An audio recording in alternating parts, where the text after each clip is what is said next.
Fala galera, tudo bem com vocês? Meu nome é Felipe, sejam bem-vindos a mais um Infantaria Nerd.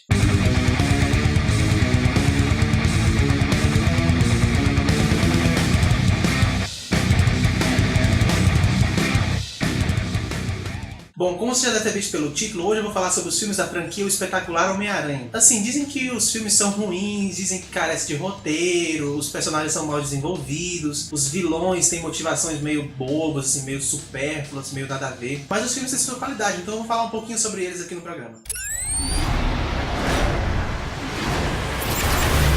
Seguinte, o Homem-Aranha é meu super-herói favorito desde a infância. Assim, desde os 7, 8 anos, mais ou menos. E eu conheci ele não através dos filmes, mas através da série dos anos 90. E assim, é uma série muito bacana. Até hoje é considerada uma das melhores séries, se não a melhor série do Homem-Aranha. Apesar de haverem pessoas que não gostam muito por causa da maneira como a série adaptou a origem dos vilões, por exemplo. E algumas coisas do herói. É meio diferente das HQs. Então muita gente não gosta. Mas ainda assim a série é muito boa. Por exemplo, eu assisti quando era criança, mas eu voltei a assistir depois de adulto. Cara, e mesmo assim eu gostei. Era boa, as histórias eram boas, os arcos, assim, as sagas. Mas eu ouvi dizer recentemente que muita gente não conheceu o Homem-Aranha por causa daquela série, ou mesmo por causa dos quadrinhos, mas por causa dos filmes. Muita gente que nasceu depois dos anos 90 conheceu o Homem-Aranha por causa do filme do Sam Raimi, do primeiro filme em 2002. E assim, eu acredito que essa primeira impressão que o Tobey Maguire causou nas pessoas ao assistir o filme do Homem-Aranha foi a mesma que eu senti quando eu assisti a série dos anos 90. Assim, pra mim, até hoje, o melhor Homem-Aranha que eu já vi nas telas é o da série dos anos 90. Então eu acredito que para essas pessoas que viram primeiro o Tobey Maguire no cinema, para elas o Tobey Maguire é melhor do que o Andrew, justamente pela afeição que criaram por ter conhecido o herói através dele. E assim, os filmes do Sam Raimi são muito bons, cara. O Sam Raimi é muito competente, tem ótimos takes, ele tem ótimas cenas, os diálogos são muito bem construídos, os personagens e tudo mais. E assim, até o terceiro filme, que não foi lá essas coisas, tem suas qualidades, cara, nos aspectos técnicos. Mas se tratando do herói, dizem que o segundo filme é o melhor filme de super-herói já feito. I thought my jokes were bad. Olha o que eu tô dizendo, super-herói. Porque o Batman, o Cavaleiro das Trevas, é um filme de herói. O Batman é um herói, não um super-herói. Swear to me! Então dizem que o Homem-Aranha 2 é o melhor filme de super-herói já feito. E eu detesto o Homem-Aranha 2. Não o filme por completo, mas aquela novelinha do Peter Parker, cara. E assim, eu vou explicar. Mas antes eu vou ter que contar uma historinha pra vocês. Senta que lá vem a história. Seguinte. Eu lembro que quando eu era pré-adolescente, cara, que eu tava no shopping passeando e tal, eu e um amigo meu. Eu lembro que eu tava chegando na área do cinema lá do shopping, eu vi aquele cartaz imenso, cara, com o Homem-Aranha descendo a parede do prédio. Cara, eu lembro que eu fiquei olhando assim. Eu não tava acreditando no que eu tava vendo, cara. Pela primeira vez na vida eu ia ver um filme do Homem-Aranha, cara. Eu achava que seria impossível fazer um filme do Homem-Aranha por causa daquelas acrobacias que ele fazia, pulando de prédio em prédio, usando a teia. Eu lembro que quando eu vi eu fiquei impressionado, cara. E assim, quase um ano depois, quando o filme estreou, eu lembro que eu fui ver, cara, e eu fui ver super animado e tal. E o primeiro filme foi bacana, o primeiro filme é bacana até hoje. Mas, cara, nesse filme, leva 50 minutos pro Peter Parker usar pela primeira vez a roupa do Homem-Aranha. E assim, eu até entendo que leva esse tempo todo, porque precisa explicar a origem do herói, aquela história do tio dele, precisa passar por tudo aquilo antes dele virar o herói. Mas assim, eu lembro que quando eu fui ver o segundo filme, que eu pensei, poxa, já explicaram a origem dele. Então agora não tem mais desculpa para ele não usar o uniforme do começo ao fim do filme. Não. Ele decide ficar de mimimi porque a Mary Jane não quer ele, sendo que ele dispensou ela com medo dela ser afetada por causa dos inimigos dele. E assim, o que acontece todo mundo já sabe, ele fica deprimido por causa da história da Mary Jane, então ele começa a perder os poderes, a ponto dele desistir do uniforme e jogar o uniforme fora, igual como ele faz na HQ. Mas eu nem vou falar dessa questão dessa adaptação, porque assim, na HQ a motivação dele para ele deixar de usar o uniforme é muito mais convincente do que a do filme, cara. No filme é simplesmente porque, minha vida não tá boa, eu vou deixar de ser super-herói pra ver se eu consigo melhorar. Sendo que na HQ a motivação dele é muito mais interessante, assim. Inclusive a maneira como ele volta a ser o Homem-Aranha é muito melhor do que simplesmente, Mary Jane tá em perigo, tem que voltar a ser o Homem-Aranha. Cara, ele volta porque ele salva um senhor lá que tá com um problema, sei lá. Ele olha pra aquele velhinho e pensa, rapaz, esse velhinho me lembra alguém. Aí quando o velhinho vai embora, ele se toca. Cara, ele parece com o tio Ben. Então ele lembra de toda a motivação que fez ele começar a agir como herói e decide reaver o uniforme e voltar a ser o Homem-Aranha. Mas assim, O filme, como eu falei, não é ruim. Por exemplo, aquela cena do trem, em que ele para o trem no braço, cara, jogando teia nos prédios, freando o trem no próprio músculo. Cara, aquela cena é demais, é fantástico. Eu gosto muito daquela cena. E o filme em si, o segundo filme, prometia muito pro terceiro filme. Quando o filme acaba, que a Mary Jane foge do casamento dela e para na porta dele com aquele vestido de noiva. Aí eu penso, cara, o Peter Parker vai se casar e vai ver todo aquele arco lá da vida dele adulta e tudo mais, aquelas responsabilidades todas. E o terceiro filme vai ser fantástico, né? Não, também não. Foi a bosta que foi. Fazer o que, né? Mas enfim, sempre depois de um tempo falava-se de um quarto filme que teria o John Malkovich, que ele seria o Abutre, que finalmente o ator que fazia o Lagarto ia ser o Lagarto, que ia ter a Gata Negra, inclusive quem ia fazer ela era a Anne Hathaway, que fez a Mulher Gato no Batman, mas o filme foi cancelado. Diziam que o Sam Raimi não tinha gostado do roteiro, que tava muito porcaria, assim, e ele não queria fazer coisa ruim. Já tinha feito o terceiro, ele não queria fazer outra coisa ruim. Então aconteceu que o filme sofreu um reboot. Eu lembro que na hora que eu vi o primeiro trailer do reboot, cara, eu olhei assim, eu achei estranho, aquele uniforme novo. O uniforme até era legal, eu lembro que eu olhei assim meio de relance, então não deu pra ver muita coisa. Mas eu lembro que causou estranhamento pra mim as lentes amarelas, causou estranhamento a muita gente. Mas uma coisa que eu gostei foi os disparadores de teia. Ah, finalmente teríamos os disparadores de teia como existe nos quadrinhos, que é o disparador eletrônico, com fluido de teia e tudo mais. E assim, apesar dessa impressão que eu tive do trailer, eu fui assistir o filme e gostei. Eu gostei do primeiro espetacular Homem-Aranha. Nesse filme a gente vê um Peter Parker menos bocó, assim. Não que o Peter Parker seja descolado como o Andrew Garfield fez a gente acreditar que ele era, mas o Peter Parker não é totalmente bocó como o Tobey Maguire interpretou.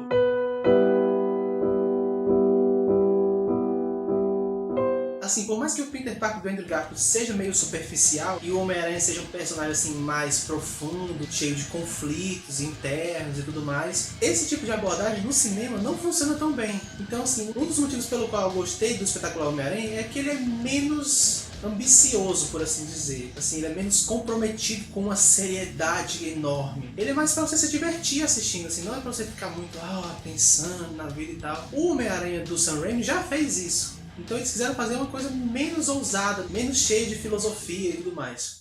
You're Gwen, right? Gwen Stacy. E assim, foi muito bacana ver no cinema pela primeira vez a Gwen Stacy, cara, porque a gente não tinha visto ela ainda nos primeiros filmes do Sam Raimi, a não ser no terceiro, mas tipo, muito rápido, não teve envolvimento nenhum com o Peter. Na série dos anos 90 também ela mal aparece, só aparece lá nos últimos episódios. E assim, foi legal ver o arco da Gwen Stacy pela primeira vez no cinema. Eu até entendo por que eles não usaram ela antes, porque assim, a Mary Jane sempre foi muito mais popular nos quadrinhos, ela tem mais histórias. A Gwen Stacy nos quadrinhos, ela morre muito cedo, por assim dizer. As revistas The Amazing Spider-Man tem 700 edições, e a Gwen Stacy morre na 121, ou seja, você tem outras 600 e tantas edições, ou 500 e tantas edições, em que a Mary Jane aparece o tempo inteiro. Então ela é muito mais popular do que a Gwen Stacy, apesar de que a Gwen Stacy foi o primeiro grande amor do Peter.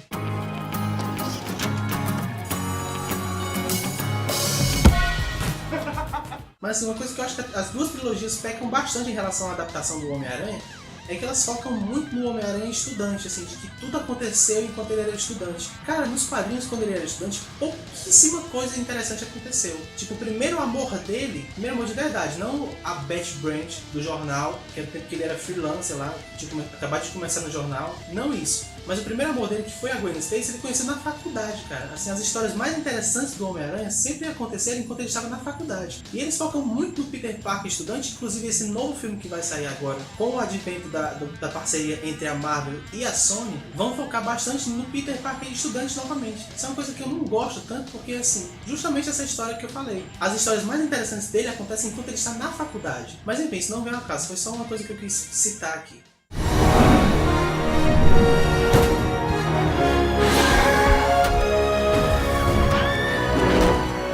E também no primeiro filme teve a trilha sonora do James Horner, cara, que foi o mesmo que fez Coração Valente, Star Trek 2, A Ilha de Khan. E a trilha sonora que ele fez pro primeiro filme do espetacular Homem-Aranha é muito boa, cara. Assim, o tema que ele usa é muito bacana. Aquela cena em que a Gwen tá lá na Oscorp procurando o antídoto pro veneno do lagarto, em que ele usa um cluster de piano. Eu vou botar essa cena pra vocês verem, vocês vão saber o que eu tô falando.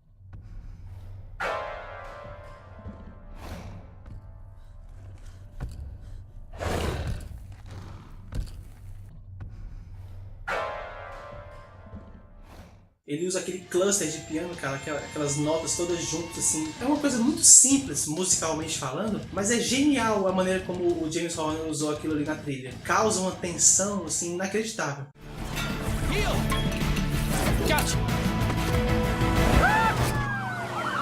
E falando do segundo filme, assim, logo de cara você tem aquele Homem-Aranha mais piadista, cara. Assim, ele tentou ser piadista no primeiro filme, mas, tipo assim, parecia que ele tava meio tímido ainda, não tinha certeza se ia casar bem, não sei o que aconteceu. Ele tentou, mas no segundo, cara, ele pegou, assim, as piadas do Homem-Aranha, assim, o senso de humor do Homem-Aranha na dose certa e soube usar isso perfeitamente. Assim, o Tobey Maguire na primeira trilogia, ele até tentou ser engraçado, tem umas cenas engraçadas, por exemplo, aquela cena do Duende Verde quando ele ataca o jornal, que ele fala: ô filhinho, deixa a mamãe e o papai conversarem, falando do J. Jonah Jameson, né?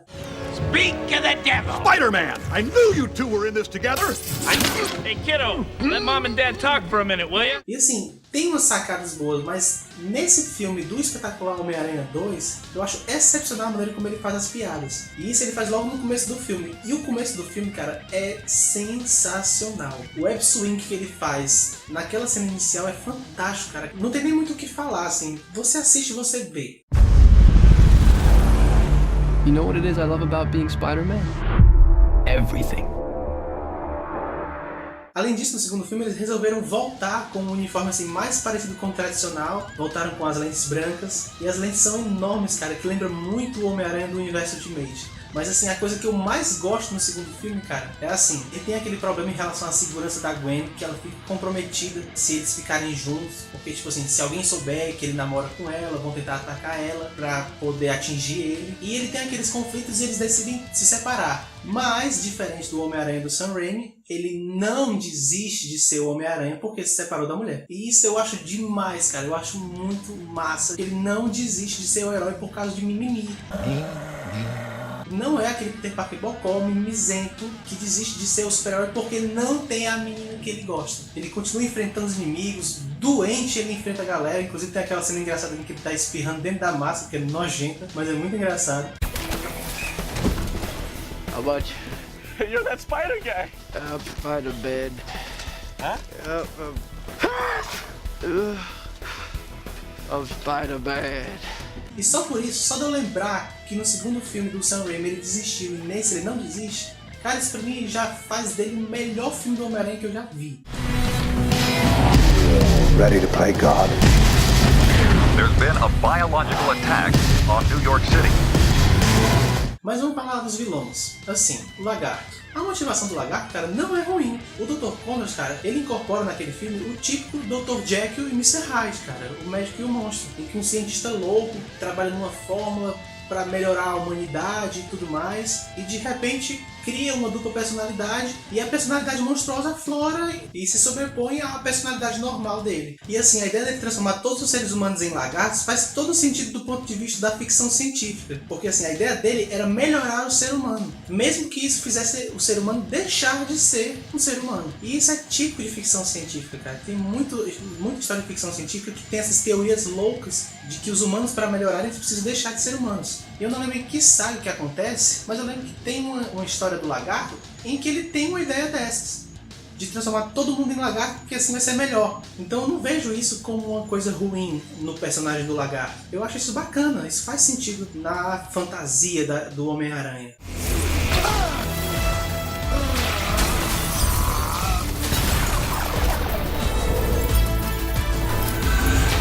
Falando do Electro agora, assim, a motivação dele, a princípio, é meio boba. Aquela coisa dele ficar se remoendo com o Homem-Aranha porque o Homem-Aranha tirou a visibilidade que ele estava tendo naquele momento lá da Times Square. É meio bobo, mas assim, o personagem do Electro, ele é um cara que foi rejeitado a vida dele inteira. Né? Assim, não mostra a vida dele inteira, mas só pelas cenas que mostra ali no começo, você entende que ele foi um cara rejeitado por toda a vida, inclusive pela mãe. Tem uma cena que foi excluída que mostra ele morando com a mãe dele, e até a mãe dele rejeita ele, cara. Então assim, imagina você sendo um cara rejeitado a sua vida inteira e de repente você adquire superpoderes. Cara, até o Peter Parker, quando ele adquiriu poderes, a primeira coisa que ele fez não foi ser super-herói. Ele foi ganhar dinheiro com isso. Ele foi na TV, em programas de auditório, aquela coisa toda. Então imagine você, que ganhou poderes depois de ser rejeitado durante toda a sua vida. qual é a primeira coisa que você quer fazer? Você quer aparecer, cara. E ele finalmente estava sendo visto pela sociedade, pelas pessoas. E o Homem-Aranha, naquele momento, tirou isso dele. Então ele se sentiu meio traído, assim, porque na cabeça dele, você percebe, assim, um pouco de esquizofrenia. Então na cabeça dele, o Homem-Aranha devia ser um super amigão dele. Mas naquele momento, o Homem-Aranha acaba traindo ele, digamos assim, na cabeça dele, né? E ele fica puto de raiva. Então decide se vingar justamente na pessoa que fez aquilo com ele, que foi o Homem-Aranha. E colocando isso de lado um pouco, se você observar as cenas de ação do Electro, cara, elas são muito boas. Aquela coisa dele ficar mudando de local através da fiação de energia, cara, eu acho fantástico. Aquilo é muito quadrinho. Ele aparecer assim com o rosto dele inteiro num prédio, formado pelas luzes do prédio, eu acho fantástico. Visualmente é muito atraente, assim, é muito legal de ver. Então eu acho bacana, assim, eu não acho ruim a participação do Electro. A participação dele poderia ser melhor? Poderia. Mas eu também acho ok. Tipo assim, não estraga o filme pra mim. As cenas de ação dele são tão boas que compensa pra mim. Porque como eu falei, eles não fizeram esse filme pra ser um filme de filosofias profundas. Não. Eles fizeram pra ser um filme divertido. E é divertido.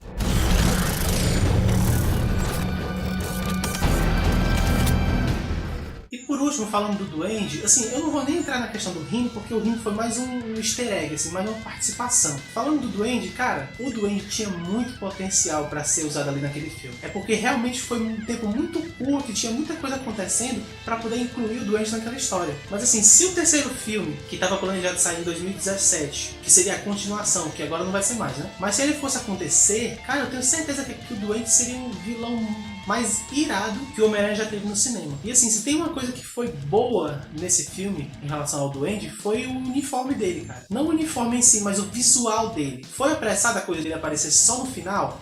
Foi, mas o visual do Duende é muito bacana. Assim, é muito melhor do que aquele Power Ranger do primeiro filme do Sam Raimi. Certo que o Willem Dafoe é muito melhor ator que aquele garoto, apesar do garoto ser um bom ator. Mas aquele visual, cara, do Duende do primeiro filme do Sam Raimi é muito ruim. E assim, nesse novo filme, eu gosto muito mais desse Duende. Como eu falei, se tivesse sido melhor aproveitado, ou se fosse ter o terceiro filme sendo continuação desse, eu tenho certeza que ele teria sido muito melhor aproveitado. Assim, ele teria dado muito mais de si, teria sido muito mais interessante. Mas enfim, não aconteceu. E assim, sobre a história ser mal desenvolvida, eu até concordo nesse aspecto, assim, porque realmente foi muita informação passada ao mesmo tempo, assim, muita coisa que começou e foi deixada de lado, tipo assim, como a história do assassino do Tio Ben, ele foi atrás e depois, sei lá, parece que desistiu, parece que esqueceu. Mas, cara, assim, sendo bem sincero, o Homem-Aranha, cara, ele é meu herói de infância. Eu gosto do Homem-Aranha desde que eu era criança. Então, sempre que eu assisto os filmes do Homem-Aranha hoje, ou qualquer coisa do Homem-Aranha que eu assisto hoje, cara, eu assisto ainda como se eu fosse uma criança. E a criança não tá se portando com a profundidade do herói, com a história bem explicada, com o super ator, com o super vilão. Cara, a criança tá lá pra se divertir. E eu, quando vejo, querendo me divertir, eu não me preocupo se o roteiro tá bem desenvolvido, se tá tudo bem direitinho, bem amarradinho. Cara, eu vou lá pra me divertir. E essa segunda franquia é muito divertida de assistir. E assim, cara, se eu quero um Homem-Aranha profundo, eu vou ver os filmes do Sam Raimi, estão lá ainda. O fato de terem colocado um novo Homem-Aranha na história não desfez aquilo que aconteceu nos primeiros filmes. Então, se eu quero ver aquele Homem-Aranha, é só assistir o filme de novo. Se eu quero ver o Homem-Aranha do jeito que está nas HQs, eu vou ler as HQs. Eu não vou estar me importando com problema de adaptação. Problema de adaptação todo filme tem, cara. Qualquer filme que é adaptado de outra mídia tem problemas de adaptação, porque cinema é diferente, a dinâmica é diferente. Quando você adapta para série, por exemplo, também é diferente. Você não vai adaptar para série da mesma maneira que você adapta para cinema. Assim como você não pode pegar de um quadrinho ou de qualquer coisa e adaptar para filme da mesma maneira que tá lá. Não tem como. Então, se você não gosta dos filmes do Homem-Aranha do Espetacular, cara, deixa de ser chato. Assiste, se diverte. Vai sair um novo filme agora. O ator, ele não tem nada a ver com o Homem-Aranha. Cara, quando eu vi a escolha dele, eu achei, poxa, olha a cara de nerd que ele tem. Eu tenho certeza que vai ser bom. Dizem até que o novo filme vai ser bem assim, ao estilo John Hughes. Pra quem não sabe, John Hughes é o que fez Curtindo a Vida Doidado, o Clube dos Cinco. Cara, então assim, se você não gosta, deixa de ser chato. Bota a tua suspensão de descrença no máximo e se diverte, cara. Esquece isso, tá bom? Então é isso, galera. Eu espero que eu tenha sido claro no que eu disse. Espero que ninguém tenha ficado com raiva de mim por alguma coisa que eu falei. Ou, sei lá, se eu esqueci de falar alguma coisa que é importante, comenta aí embaixo. Deixa aí nos comentários, fala o que você achou do vídeo, sugere aí novos temas para os próximos programas. E é isso. Se você gostou, deixa um like aí embaixo, assina o canal, compartilha esse vídeo com a galera. Não esquece de compartilhar esse vídeo, certo? Dá um like, compartilha, assina o canal e é isso. Espero vocês no próximo programa. Tudo de bom e valeu!